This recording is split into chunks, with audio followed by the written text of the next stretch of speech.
everyone, and welcome to the December 9th meeting of the Portland City Council. Would you please call the roll? Novick, Here. Fritz. Here. Fish, Saltzman. Here. Hales. Here. Good morning, everyone, and welcome. We're going to proceed into council business here shortly. Just one potential preview. The City Council doesn't normally get involved in national politics, but there's some rhetoric afoot in national politics that is so injurious to people's civil rights and feeling of safety in our country as immigrants that we think next week we're going to put a resolution on the council calendar to that effect and invite the community to join us in potentially sending a message of censure to Mr. Trump. So it's not a formal action on the calendar today, but it has a lot to do with what he's been saying the last few days. And again, we don't normally venture into those waters, but when national political speech starts to threaten the lives of people here in Portland, sometimes we need to stand up and say something. So we'll endeavor to do that next week. If I might comment on that, Mayor, two of the mosques in Portland are in my neighborhood, and we got to know the folks there before 9/11 and have been good partners, good neighbors ever since. And so it's very troubling to me, the national rhetoric, particularly aimed against Muslim people, knowing how great the partners in our community are, and actually knowing that the Muslim Educational Center is shortly to be opening their new school in our community. So I'm very supportive of the mayor's proposed action, and I hope that there'll be a lot of folks coming out next week to also support it. Thank you. Thanks very much. Okay. I don't believe we have any items removed from the consent calendar. Is that right? Anyone want to take anything off the consent calendar? If not, then let's proceed into council communications. We have two people signed up to speak to the council this morning. Item 1265, please. Request of Charles Johnson to address council regarding a better PDX, including deconstruction, not demolition. Good morning. Good morning, Commissioners. For the record, my name is Charles Johnson, and if your memory is super keen, you may recall that one time when I was up here testifying, I spoke to you about being at the climate march in New York City last year and how I wished in Portland we could, even though we have much smaller blocks than the city of New York, that we could do as good with sidewalks staying open during construction. I believe the gentleman speaking after me might have some more to add on that important topic. When we talk about our fiduciary duty that we expect from the government, we should note that 2 weeks ago today, two citizens, one of who was almost undoubtedly having a mental health episode, were taken into custody by the police right here in these chambers. And the most distressed of those people is still locked up in the county jail. And I don't believe that a large number of my fellow voters would really believe that that's the best use. I know that that's more covered under the county budget, but perhaps we could look into the situation and make sure that lead judge Nan Waller and District Attorney Underhill are fully aware of the context of the situation so that we're not wasting money keeping mentally ill people in jail when they receive a check that could assist them in bonding out and returning to the community and getting the services they need. When I first signed up to speak over a month ago, I think we were still at the end of a drought. I think it's over now. And I signed up to talk about deconstruction, not demolition. We've seen some very interesting photographs and videos of construction sites in the past couple days. Water above the knee in the Pearl, near about Pettigrew and 13th, there's a kind of cattywampus structure that I would think couldn't help but have its basement flooded. But many of my friends are much more concerned about the residential neighborhoods. There's a picture going around of a demolition where the foundation was left unfilled, and it's now sort of a swimming pool, pond / place for children or animals to drown. So I think that when we look at the way demolitions are enforced and regulated, there's very much room for us to step up our game. I'm sure in the future you'll be getting much more comprehensive and coherent presentations from United Neighborhoods from Reform, Southeast Uplift, Stop Demolishing Portland, talking to you about how the real way to be green is to preserve as much as possible homes that are in redeemable condition, to not fill landfills with broken houses when we have many people living on our streets. So in the past, you mentioned the word moratorium. There'll be strong resistance to that, but I hope that the community will encourage you to look at getting as close to that as possible. Thank you. Thank you. Thanks very much. Okay, item 1266, please. Request of Mark Francis to address council regarding sidewalk closures. Good morning. Come on up.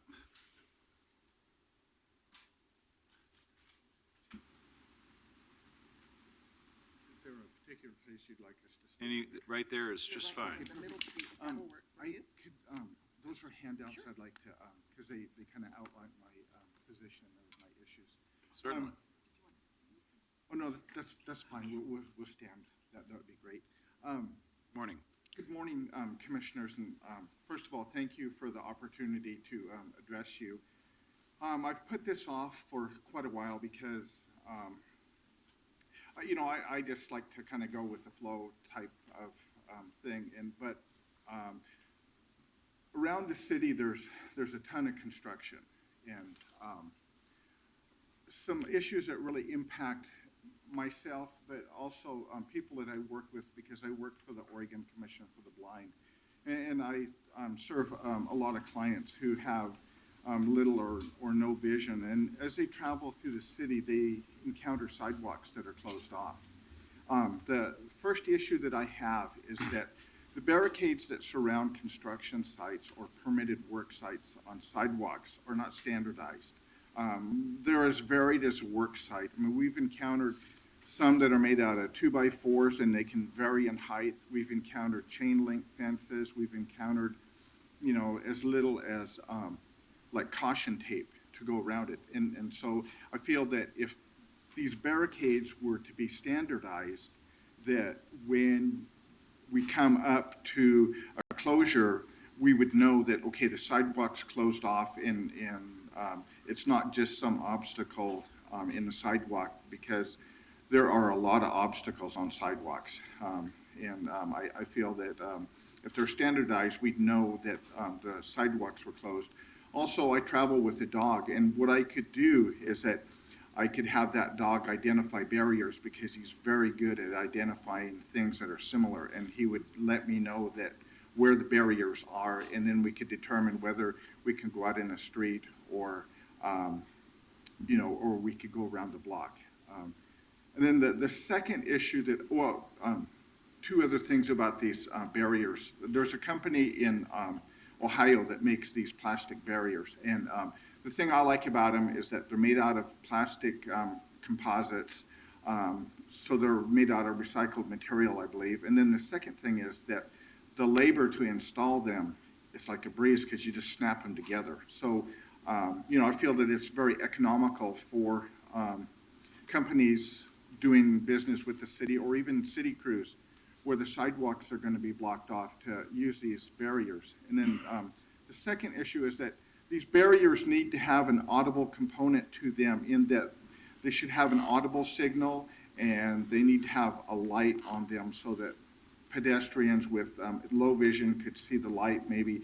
But you would know that the barrier is coming up before you even get to it. And attached to the handout that I've provided you is a company that will install these signals onto barriers too. So, I just think that as a safety thing, it would be wonderful to know that this is coming up. And then the third thing is that when you come to an intersection and there's construction going on, it makes it very difficult to proceed to that intersection, because you can't hear the traffic. And some companies provide, a lookout or someone to help you navigate the construction site.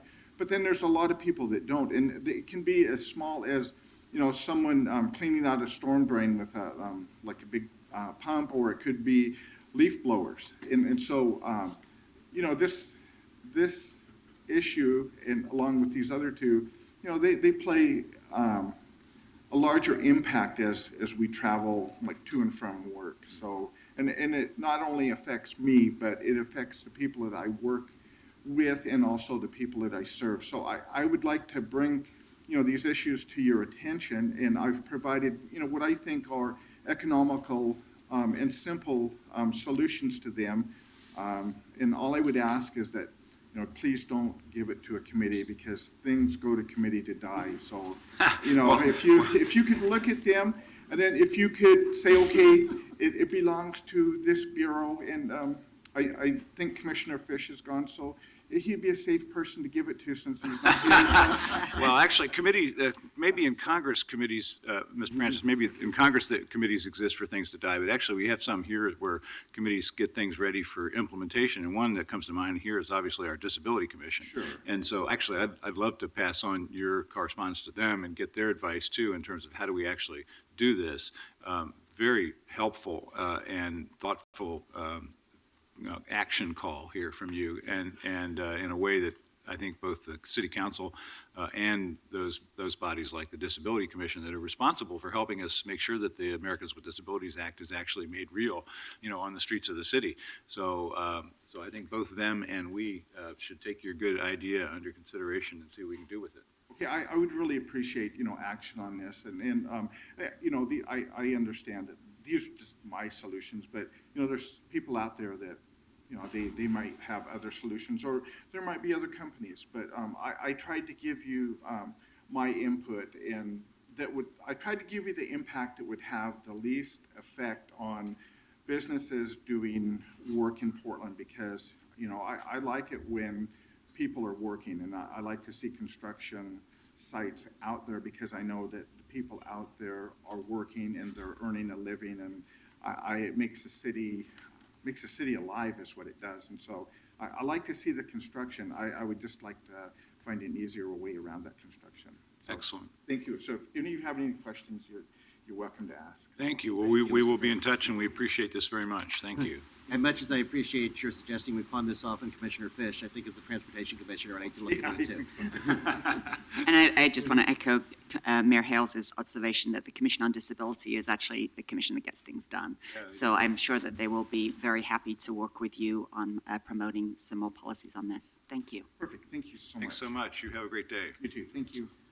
All right, let's take up the consent calendar then, and then we'll move to our time certain items. So unless there's anything to remove from the consent calendar, we'll take a roll call, please.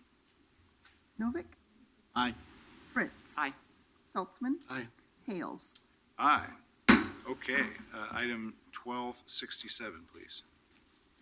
Recognize Paul Schroeder as the recipient of the 2015 Steve Lowenstein Trust Award. Commissioner Fritz.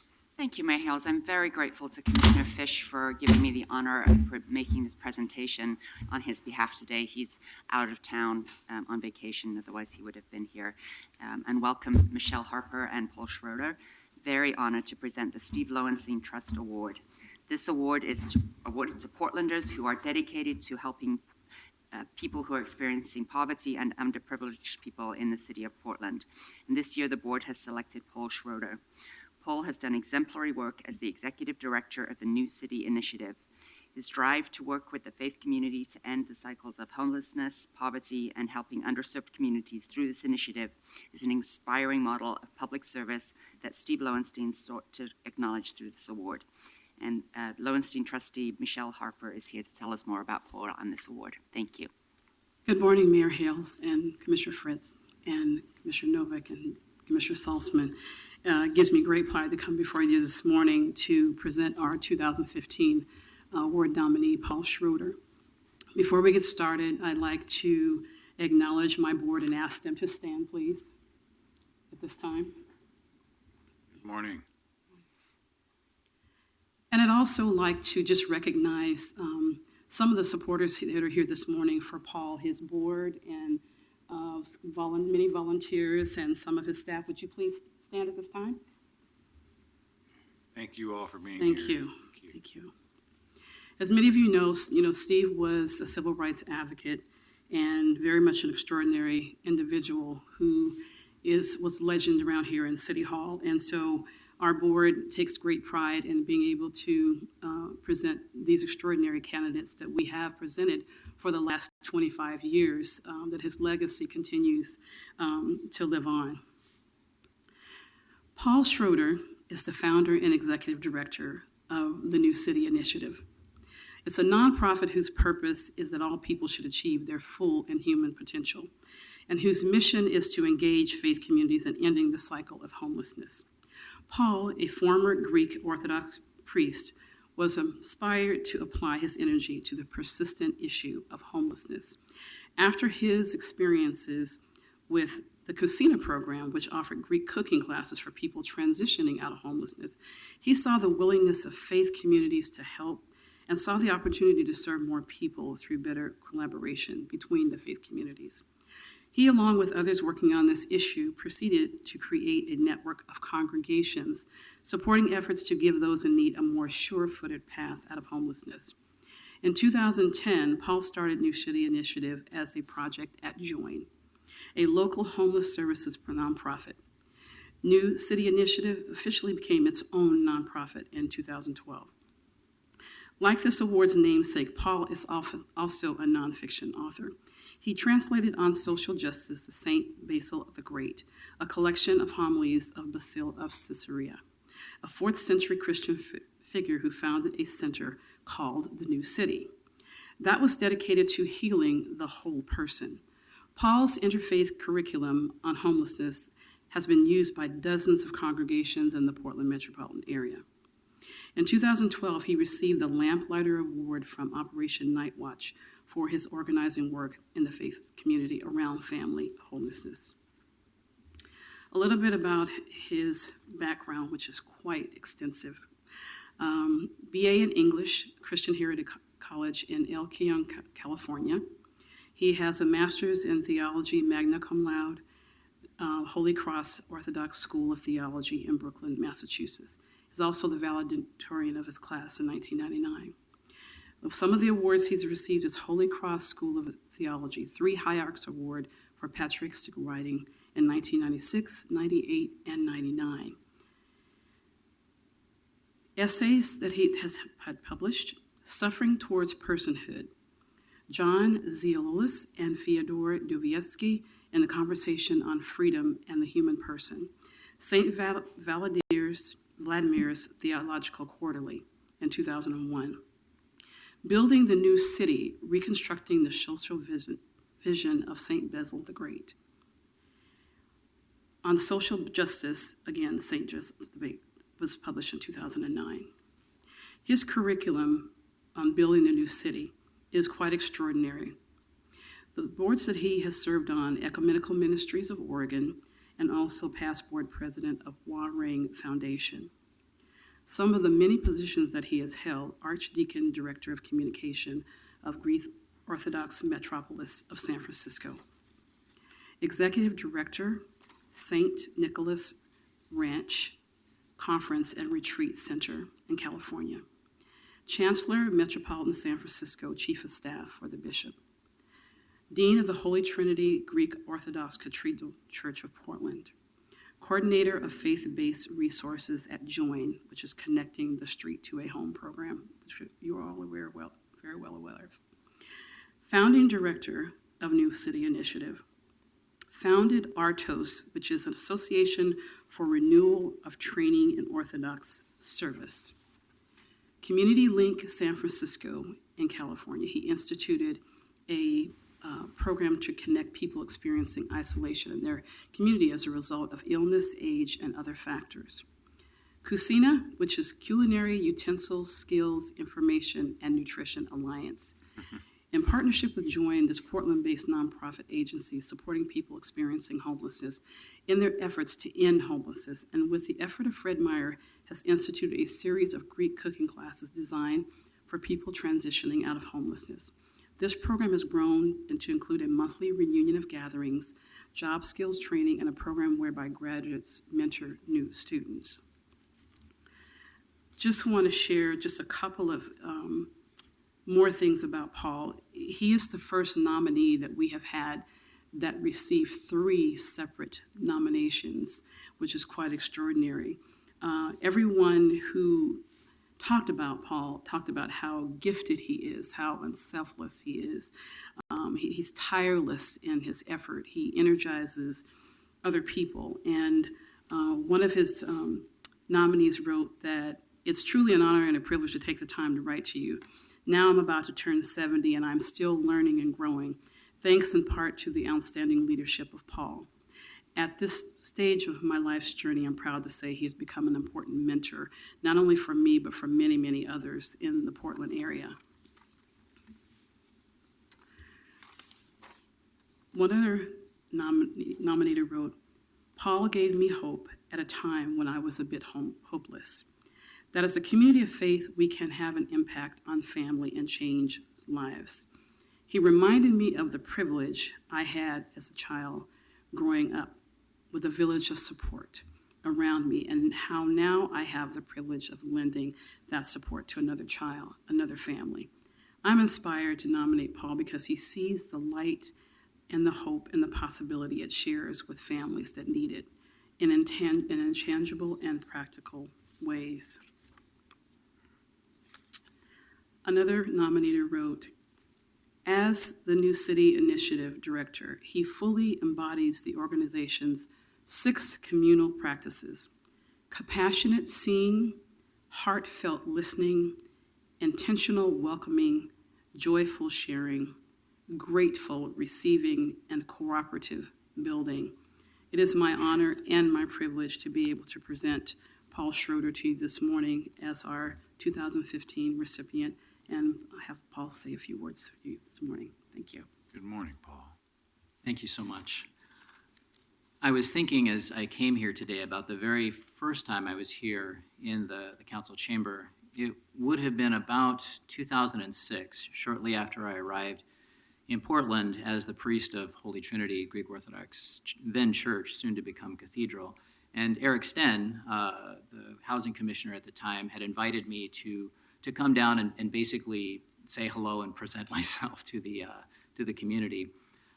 That relationship turned into a series of conversations between myself, Commissioner Sten, and Mark Jolin, who is here today. I'm really honored to have him here, about faith community involvement in ending homelessness. We started, as was mentioned before, the Cuisina program, a Greek cooking class for people making the transition out of homelessness. And really very early on, what we recognized was that we were doing a lot more than teaching cooking. That great acronym, Culinary Utensil Skills Information and Nutrition Alliance, we realized afterwards that there was a word that was left out of it. The C should have been for community, because we recognized that what we were really doing was helping people who had experienced the tremendous isolation and dislocation of homelessness to rebuild a sense of community and to have a place where they really belonged. So in 2009, and it's almost to the day now, in 2009, I made a series of decisions that led to me stepping down as the priest of Holy Trinity and ultimately starting the New City Initiative Project, first at Join and then the New City Initiative nonprofit. And there have been so many things that we have learned on the way. This has been such a great learning journey. When Commissioner Sten, after he stepped down from the council, he wrote a white paper shortly afterward called A Human Connection that I go back to from time to time, where he talked about the importance of community and relationships. And to me, this has always been something that I think about in terms of how can the faith community be involved in a more rich and varied way in this challenge of ending homelessness. How can we provide that village of support that people need so that they can surmount their challenges and be the most successful that they possibly can be? So much of the learning has been about community, has been about the importance of relationships, and how can the faith community take the lead in creating a more compassionate community? Because in my opinion, homelessness will not be ended by more or bigger or better programs, although programs are very important. Homelessness will be ended through the creation of a more compassionate community, a community where everyone recognizes that they have a role, so that it's not just the purview of the public sector or of the nonprofit sector, The faith community, it also has a role in that. The business community also has a role in that. Your everyday average person who wants to step in and say, how can I help, has a role in that. And what opportunities are we creating to make it possible for those who want to help to actually be able to do something in a productive way? I think another huge learning in this process has been thinking about the upstream's causes and where exactly should we be focusing energy and attention. We've started working over the past several years, since 2011, focusing more specifically on homeless families, just because we recognize that for so many of these families, there is a generational and intergenerational cycle of poverty and of homelessness that repeats. And so how can we focus energy and attention and resources on those children who are at the highest risk for the worst outcomes? I think that as we think broadly about homelessness, we have to think about things like, how do we raise the high school graduation rate? How do we help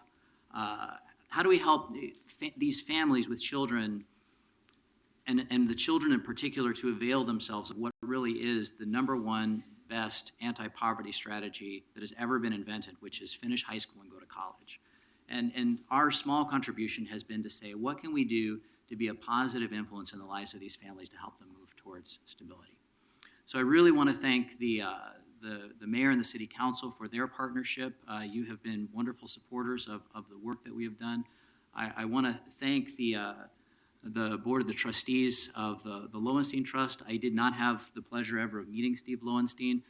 The people that I know who did know him impress me not only with what they say about Steve, but also just in the lives that they live. He had truly an impressive group of people that he was connected to.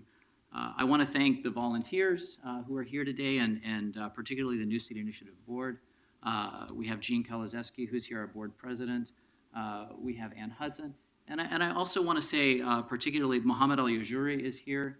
And in light of what was referenced before, we want to really express our appreciation for the partnership of the Muslim community as a part of New City Initiative, as a part of the network of congregations and faith communities that we work with. So I'm so appreciative, I'm so grateful, and look forward to lots of wonderful things in years to come. Thank you.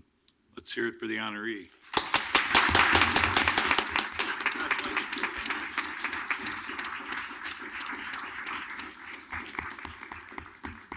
Excellent choice for the board to have made, for all of us that know Paul and have had the privilege of working with you, and we're looking forward to a lot more. Thank you.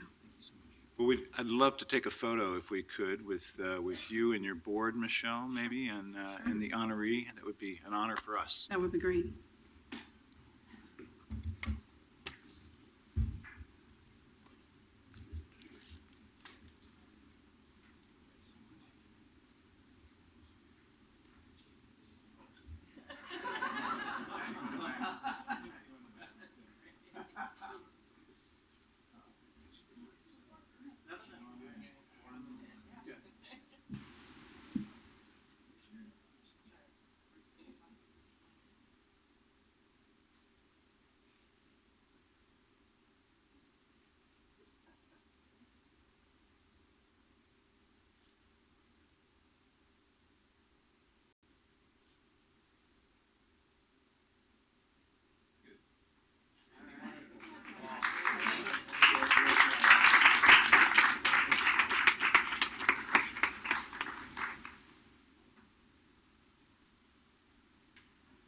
I just have one more thing I want to say. I know that as leaders, you are leading in some very, very challenging times. And this award and your acknowledgement of how important it is to our city, that it's the fabric of the city and who we are. And it's the thing that makes us very, very special and proud. And it's just one of those things that, you know, in a 24-hour news cycle, there's so much negative going on, but you know that there are exemplary people like Paul, who has led an extraordinary life and is one that we all should emulate. And it just lets you know that one person truly can be a catalyst to make a difference for an entire community. Very true. Thank you, Michelle. Thank you all. If I might further comment, thank you, Paul, for your discussion of the work that you're doing in creating that compassionate community. We are currently struggling with providing services for people living outside, and a reminder that it's up to all of us and that the government can't do it all, private sector and faith community can't do it all, but together we can truly make a difference. And asking everyone who sends an ugly email to council demanding us to do more, I ask you to think about what more you could do, and that we all have to do more. Thank you very much. Excellent. One of the best things we do as a city. Thank you so much. Thank you. Okay, on to less noble things, but necessary actions this morning. Let's move then, please, to the regular agenda, item 1279. Consent to the transfer of DeYoung Sanitary Service Residential Solid Waste Recycling and Composting Collection Franchise to Hyberg Garbage and Recycling LLC. That's that transition I was talking about, from taking care of homeless people to picking up the trash. Second reading, roll call, please. Novick, Aye. Fritz. Aye. Saltzman. Aye. Hales. Aye. Okay, and would you read 1280 through 1285, please? 1280, authorize an intergovernmental agreement with TriMet and the City of Beaverton for transit police services. 1281, authorize an intergovernmental agreement with TriMet and Clackamas County for transit police services. 1282, authorize an intergovernmental agreement with TriMet and City of Hillsborough for transit police services. 1283, authorize an intergovernmental agreement with TriMet and City of Milwaukee for transit police services. 1284, authorize an intergovernmental agreement with TriMet and the Port of Portland for transit police services. 1285, authorize an intergovernmental agreement with TriMet and Washington County for transit police services. Okay, Commander Luloff is here to explain this big package. Well, these are the remaining, good morning, Commissioners, Mayor. These are the remaining of the 15. Forest Grove is the 15th coming back in this year. So it's 15 partners running transit police. Portland Police Bureau is the prime agreement, and we are in command and control over 570 square miles of the tax district, and all rail and bus. So it takes 67 sworn officers and 3 non-sworn to run that division. And so these are the remaining, so. We had a good and extensive discussion about the guidance for this program, which I think has been very, very helpful for us as a community. So I want to appreciate that from the council. Questions, concerns to raise with Commander Luloff? So I do appreciate the discussions that we've had about the purpose of the transit police, and I appreciate the second finding that the main priority of the TriMet Transit Police Division is not enforcement of fare requirements, but to provide safety and security services for the TriMet system. My understanding is that this implements the intergovernmental agreement that you negotiated over the summer, and it would be very difficult to change that. So my question is, how will the council, this is a 5-year, essentially a 5-year contract. It doesn't come back to council for another 5 years. It automatically renews. How will I get a report on the transit police's actions to address my concerns about fare enforcement being a prime motivator? I can do that in written form yearly if you'd like. I mean, we can have a discussion. So we are revamping the way we do transit policing. 2016 is going to be a new year. You're going to see a education mission next week where officers are on the system. We're really going to be hitting some themes. Look both ways, be seen, be safe, protect your valuables, see something, say something. We're going to start down some social media and really start talking about what we do. Our priority is high visibility deployments, getting to calls for service, any accidents involving a TriMet vehicle and another. And those are our priorities. I can create, and we are going to create, a different model of tracking what we do. We are not about fare enforcement and writing citations. We are about behaviors. We are about safety. We are about security of the system and the 320,000 trips per day that our riders enjoy. So I'm open to suggestions on that. I'm revamping the way we track what we do. The number one thing we track is high visibility deployments. And that's really what we want, and really kind of mapping out where our behavior issues are and trying to deploy into those areas. So I'm open to that conversation in a yearly written form or a report to council in a yearly form, or whatever your suggestions are. Yeah, I would appreciate a report to council first in written form and then on the council's agenda so that we can have an ongoing discussion. I really appreciate that offer. You bet. I have a question. Thank you, Mayor. I often see people get on the bus and ask for a ride, say that they don't have a fare, and often the driver will say, sure. However, if somebody gets on to inspect it's your problem, not mine, essentially. And then last week, I noticed somebody give their ticket, their day pass, to the driver when they got off, saying, please give this to somebody who might need it. Is that something that's allowed under the TriMet rules? So for the officers, we all carry tickets, and if we find somebody that needs a ticket, we all carry them and we give them out. We also have a 501c3 program where if you qualify, you can request free fares through TriMet. There's a vetting process. So a organization just wrote me a letter, and I put that through. So there's opportunities to give people fares. There's opportunities to request fares for a 501c3. Can the driver actually? Can we actually give them to the driver? Because what I've also seen is people taping them to the bus stop, and that, when it rains, they tend to get really messy and they stick there until somebody like me takes them off again. It would be really nice to know that we could give our day pass to the driver to then hand to that next person who gets on. Of course, I'm usually taking the last 44, so nobody else is getting on that bus.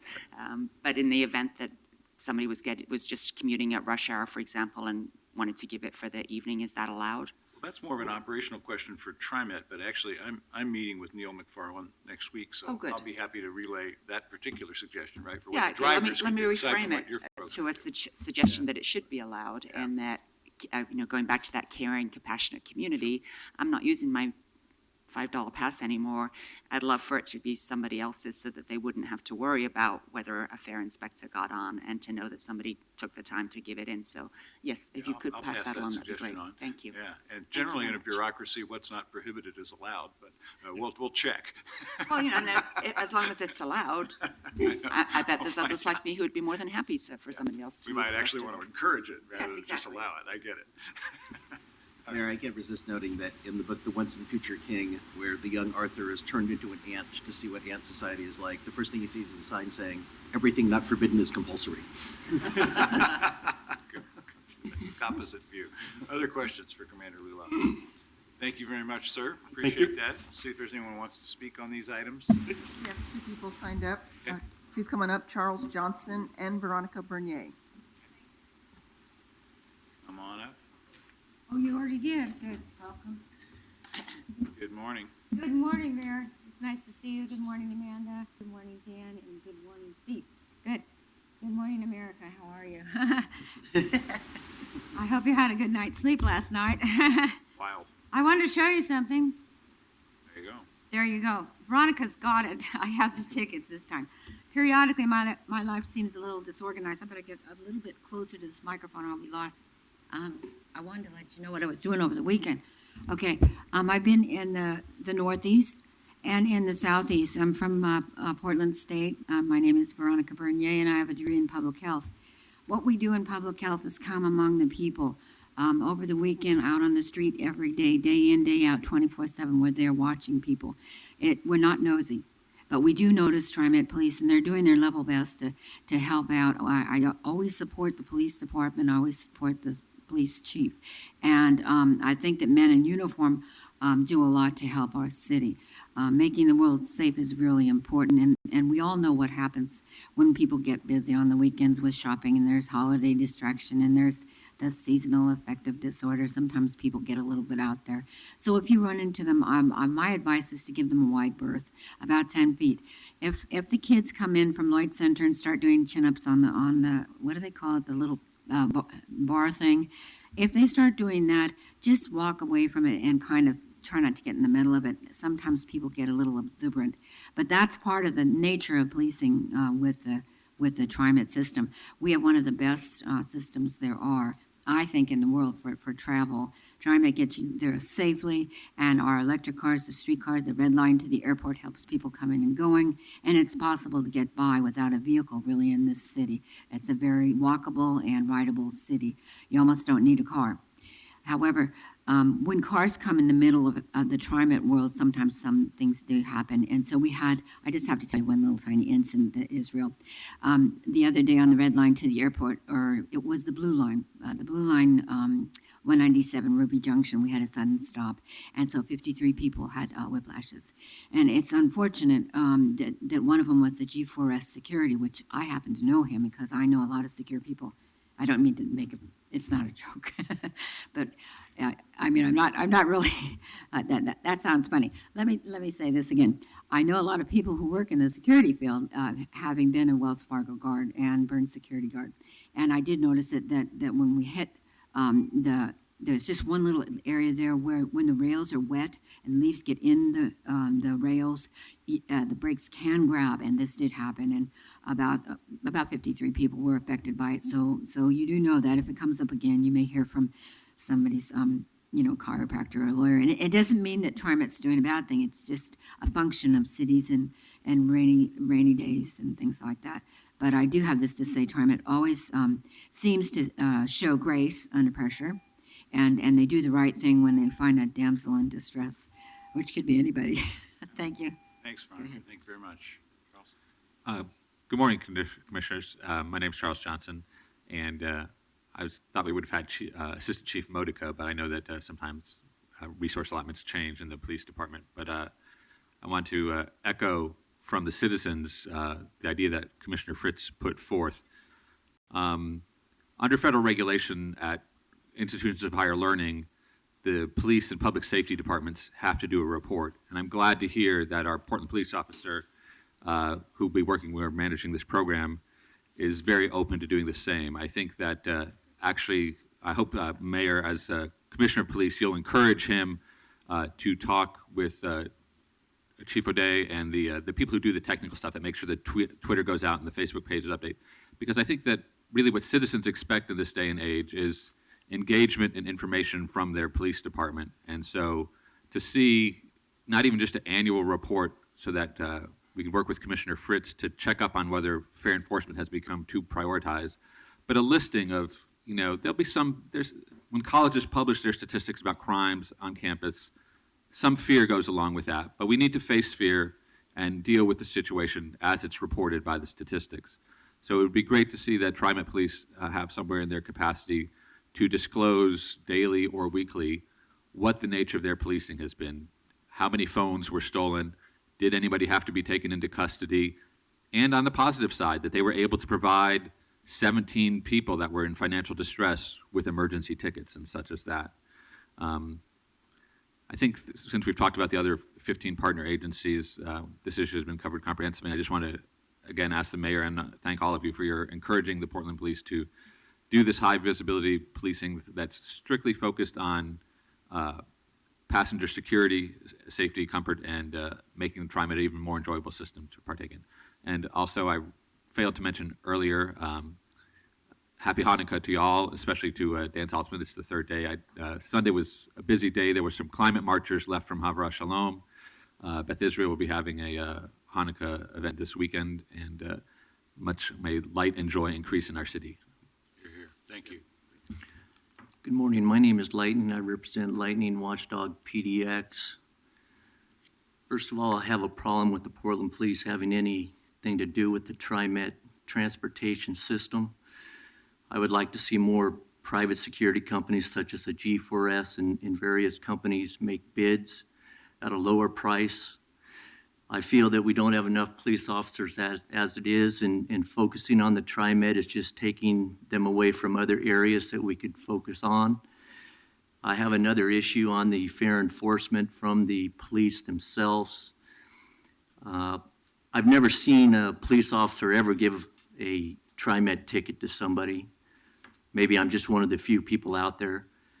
I tend to see police officers enforce the fare, and to a lot of people that do not have enough money to pay it, and they end up having to do some type of community type work.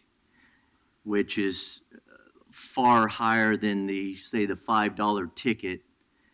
And I'm still questioning that we have community service from individuals that can't pay a ticket. And number one, if that is even legal, in my opinion. And I do want to have that looked into if that program is still proceeding forward. Again, like I've stated, I don't see why we have Portland Police on TriMet. We don't have Portland Police on streetcar. In my opinion, the streetcar is run much more efficiently than TriMet. We don't seem to have any concerns on safety on streetcar. I've been on a streetcar before. They've asked you for your ticket. I can't seem to find it. Well, you can leave the streetcar at this time if you'd like. We're not going to write you up for a fine. Thank you very much. That is just good customer service. That is people you want to come back and pay the ticket and keep coming back and riding on their service. I've never seen that with Portland Police on TriMet. I've never seen them talk to people in a reasonable manner when they're trying to enforce their fare. I've never seen that. They're not customer relations for TriMet. So I question on why we have Portland Police on TriMet. We have other security people out there that I think can do a much better job at a much lower price. And in my opinion, Uber and Lyft will start to cut TriMet profits. We don't need to be paying for Portland Police. Thank you. Thank you. Anyone else? Okay, these are all ready for a roll call vote, please, so let's take them in order. 1280, Novick. Aye. Fritz. Aye. Saltzman. Aye. Hales. I appreciate both the discussion and the interest in these relationships that we have. If you haven't had the privilege of working with Commander Leloff, because he was our North Precinct commander before this assignment, you'll find that he is really good at working with the community. So I think the fact that the council's really interested in making sure that that relationship is a healthy one, we've got an implementer in Commander Leloff who will make that work very well. So appreciate your good work here. Aye. Next one, please. 1281, Novick. Aye. Fritz. Aye. Saltzman. Aye. Hales. Aye. 1282. Novick. Aye. Fritz. Aye. Saltzman. Aye. Hales. Aye. 1283. Novick. Aye. Fritz. Aye. Saltzman. Aye. Hales. Aye. 1284. Novick. Aye.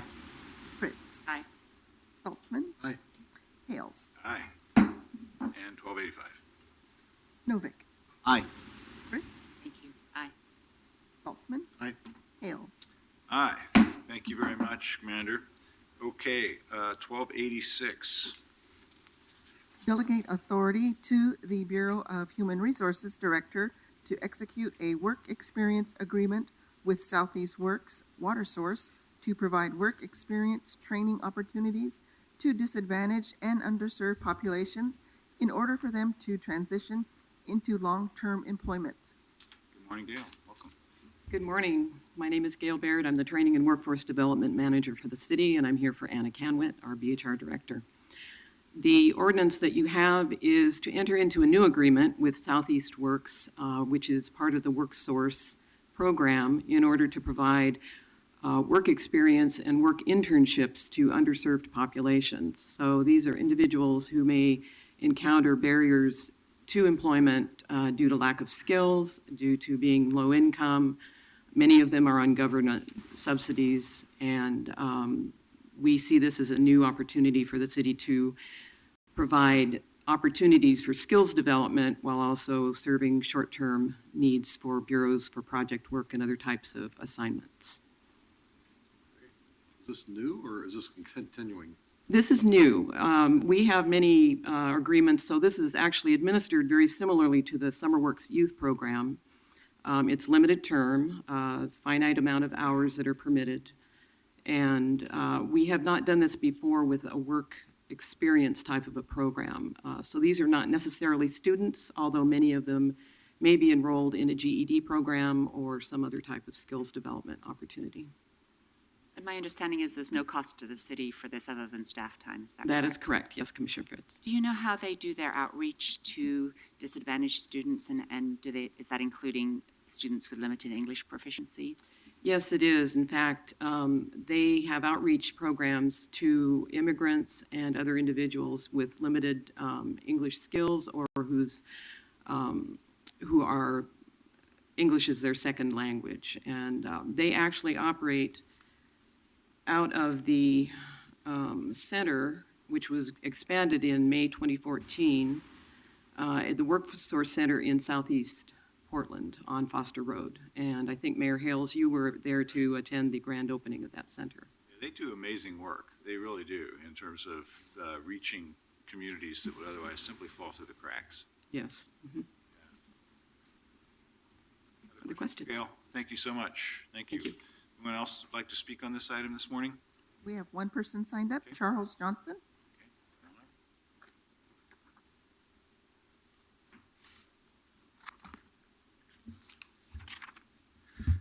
Good morning, Commissioners.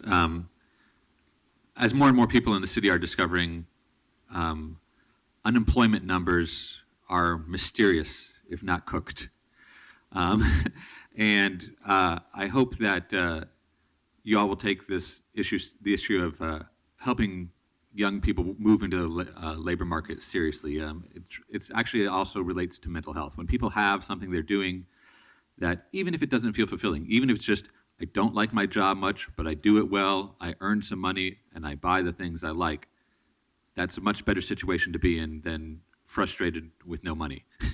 So I noticed that it's probably only technical that this program is with an agency that's name is in Southeast. I hope that we'll take seriously our equity lens commitment and make sure that people in North and Northeast and everywhere, youth from all over every square inch of the city, have equal access to programs that will help them transition to work and even meaningful careers. Thank you.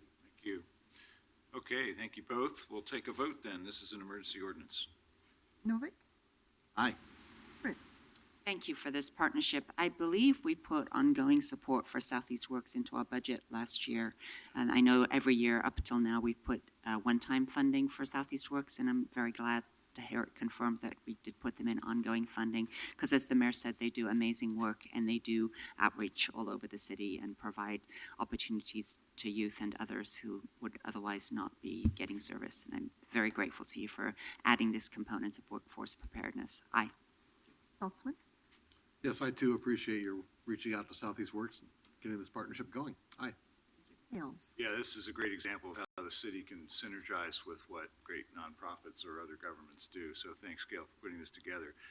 And Charles, I don't think the unemployment numbers are cooked, but I think they illustrate the danger of aggregation, which is that overall, Portland economy is great, unemployment is low, but that's not true for everybody. And in fact, there's some members of our community that it's really not true for.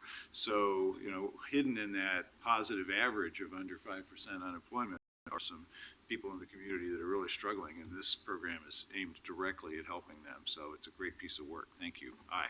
Thank you. Okay, good work. 1287. Update private property impound towing code to add contact requirement consistent with state law. Commissioner Novick. So, the purpose of this item is to address an area of our code that's out of compliance with state law. And State Senator Chuck Riley drew this to our attention. It's a pretty simple fix. I'll ask Mr. Kramer to explain. Yeah, I didn't have too much of an explanation. It's pretty straightforward. Senator Riley did write us a letter suggesting that we change a specific part of our property impound code, which is 7.24.050. And excuse me, I didn't introduce myself or anything. Patrick Kramer, PBOT, and good morning. Sorry. So he suggested we change our private property impound code to fully comply with Oregon Revised Statute 98.854. So these pieces of code and statute have to do with authorization required to tow from private property. And so we consulted with the city attorney's office, and we agreed that it was advisable and appropriate for us to make this amendment that's before you today. And we've also done the outreach to the towers to make very clear what the expectations are and the standards are, and that they'll be enforced. And specifically, the change is that to add language to our code, reflecting state law that says that the tower must first contact the private parking facility owner at the time of the tow. Yeah, The exactly, with some individual, exceptions. even if there's a previous written authorization for towing in general, there should be a specific notice at the time of the tow. Oh, good. Mhm. It's a positive change, in my opinion. Okay, other questions for Patrick? Thanks very much. Anyone signed up on this item? I did not have a sign-up sheet. And if there's no one to speak on this, it'll pass to second reading. Let the record show it's always a good idea to follow the law. Okay, item 1288. Authorize a contract with the lowest responsive bidder for construction of the Columbia Boulevard wastewater treatment plant, stormwater pump station 2, West project number E10726 for an estimated amount of $880,700. Morning. Yeah, good morning, Mayor, City Council. My name is Scott Gibson. I'm with the Bureau of Environmental Services, and I'm here today to ask authorization for a construction contract on the Columbia Boulevard wastewater treatment stormwater pump station number 2 West.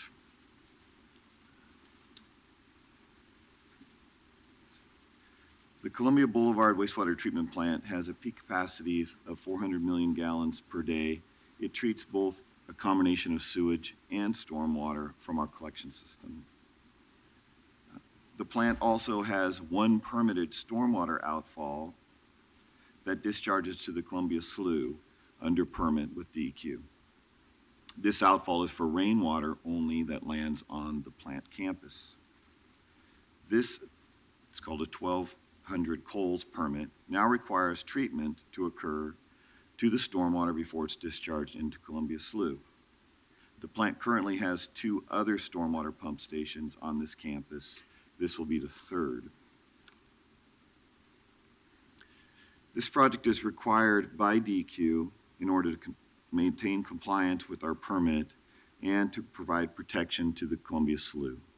The issue at hand is phosphorus from the stormwater campus. To achieve the 1200 Coles compliance, the project will modify the existing stormwater collection system and convey the flow to a new pump station. The new pump station will collect and pump the rainwater into the wastewater treatment process. This is how the other 2 stormwater pump stations work. The estimate for the construction contract is $880,700. Our confidence in that estimate is high. In fact, bids were received already. Christine Moody will be here with her presentation forthcoming, but the lowest bidder was significantly below that at $615,000. So the schedule for design and construction was accelerated in order to ensure compliance with our DEQ permit, which states that this project shall be complete and operational by July 1st, 2016, which is not too far off. So if you have any questions, I forgot to toggle through the slides. I could look at them. Oh, that's good. If you have any questions, I'm here to answer them. This is kind of off topic, but over the past couple of months, there's been some dispute over who is Bill Ryan and who is Scott Gibson. So I just wanted to- will you confirm that you are in fact Scott Gibson? I'm Scott Gibson, yes. Yeah, he impersonated you.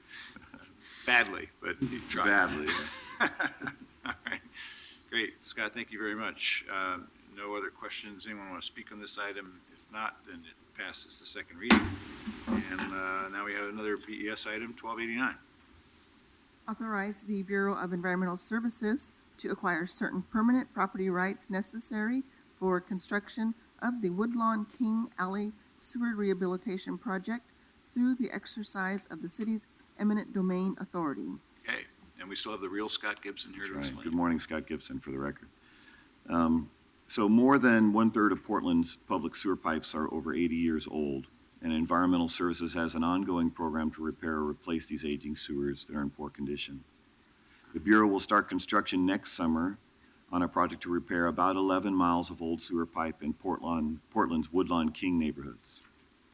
Some of these sewers scheduled for repair are not accessible from the public right-of-way, and Environmental Services needs to acquire easements to repair these.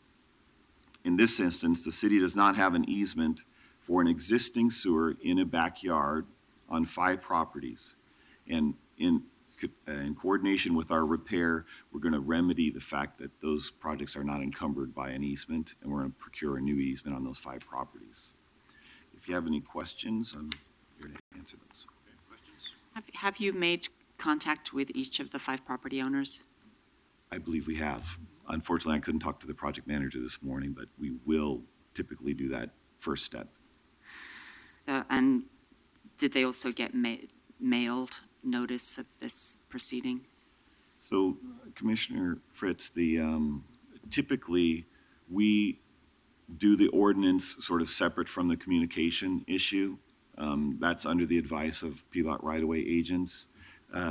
We always approach all of these owners as soon as we can with the information and attempt to negotiate a fair settlement that doesn't use the eminent domain authorization.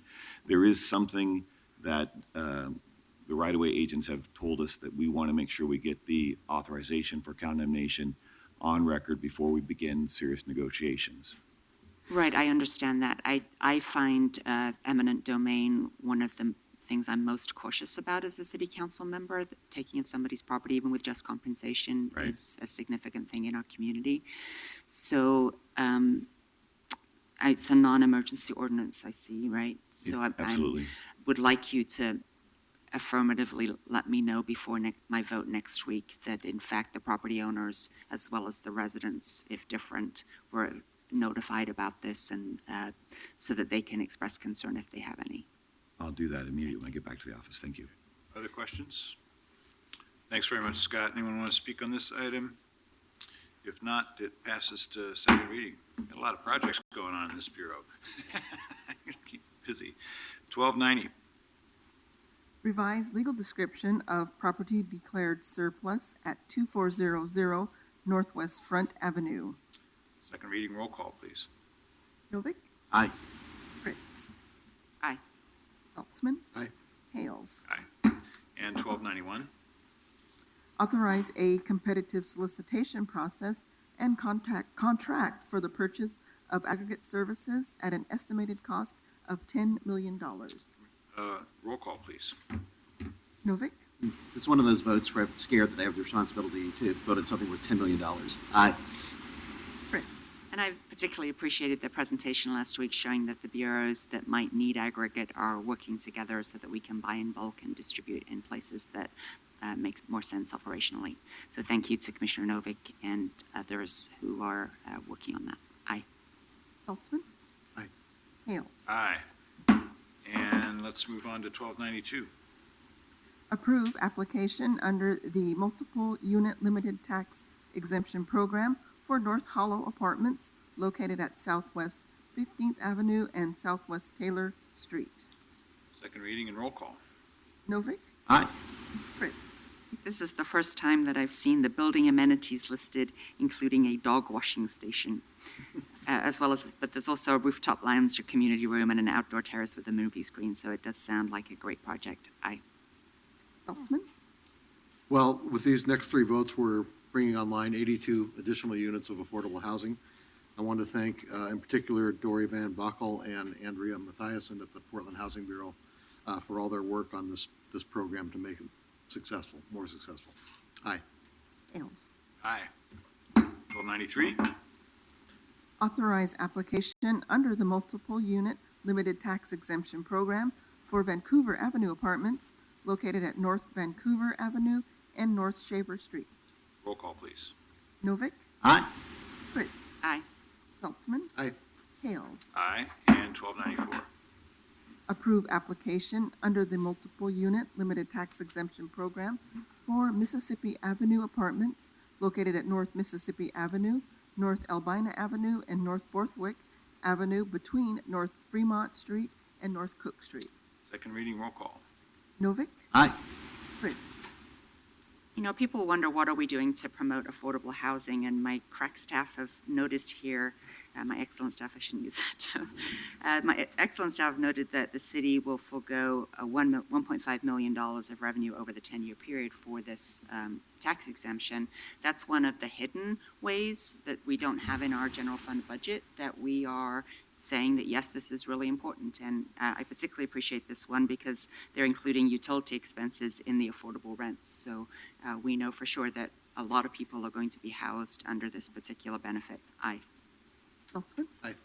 Hales? I could see, however, by the look on Rachel's face, that we might have to make dog washing stations mandatory, so. Okay, thanks very much. We are done with the morning agenda and recessed until tomorrow at 6 p.m. Park Rose. Park Rose.